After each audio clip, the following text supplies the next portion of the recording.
Hey gang, it is Monday morning leftovers. This is Monday, March 26th, the day after Palm Sunday, and I want to share with you some good things that happened on Palm Sunday, and also I want to tell you two things I learned about Easter egg hunts. The good news is that on Sunday we had a record number of kids, tweens, and teens in church with us. All told, our total number of students who were in nursery all the way up through high school was 113, and that is by far the most kids, tweens, and teens we've ever had at one of our services. In fact, we had almost as many children as we did adults with us on Sunday, so it was a great day all around. So shout out to the nursery team with Jen Wagner, and Mandy was back there. I know there was another handful of volunteers back there. Thank you to Kara Malloy with the preschool, and Gigi and those who served there, and Kendra Nauer, along with Liz Griswold and Susan Handley and our elementary school team.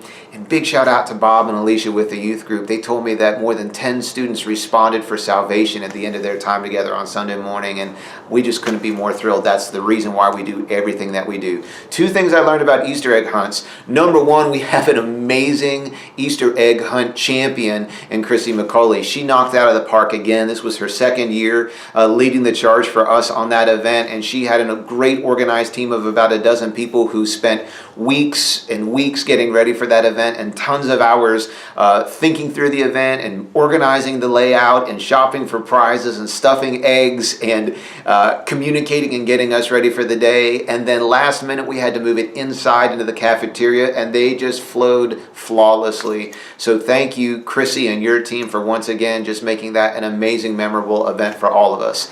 The other thing I learned about Easter egg hunts is that I need to do a better job of, as a leader, anticipating some of the things that we could run into if we have too big of a crowd that responds for an Easter egg hunt.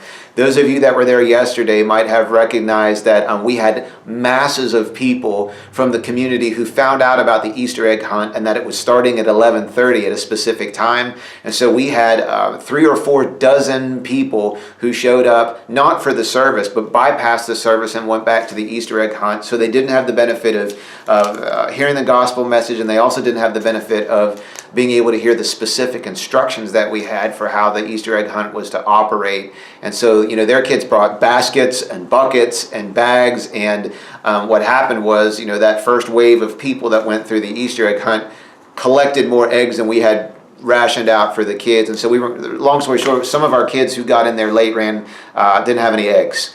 And so, of course, we're embarrassed and we're sorry about that, and we're disappointed. We should have anticipated that, but I didn't. And so I want you to know that that is on me. That's on my leadership. That's not on our volunteers. We didn't set them up for that. That was a communication strategy that went amok. We actually had a much better response to our Facebook ads than we've ever had before. And because of that, we drew a bigger crowd at a different time. And so we've thought through how to repair that for next year. 2 simple fixes that we've already put in place this morning. So don't worry about that. But please understand, we're doing our very best to serve you and our community. Bring your kids with you to Hilton Garden Inn this Sunday at 10. We've got a special surprise for all the kids that'll be in E-Kids in the preschool and the nursery Sunday morning. It's kind of just a way of saying, we're sorry not everybody got some eggs last week. We're going to have something special for them this Sunday. So bring them with you. Bring your friends, bring your neighbors, bring your family members that you've been sharing your faith with. Bring them on Sunday. We'll have a very clear and concise presentation of the hope that we have through Jesus that we celebrate at Easter. I'm really looking forward to being able to share that with you. Have a wonderful week. We'll look for you on Friday night at the Good Friday service at Trinity Assembly of God in Lutherville. That starts, I believe, at 6:45 p.m., 2122 West Joppa Road in Lutherville. And then we'll see you again on Sunday morning for Easter service at the Hilton Garden. And God bless you. We love you. Have a great week.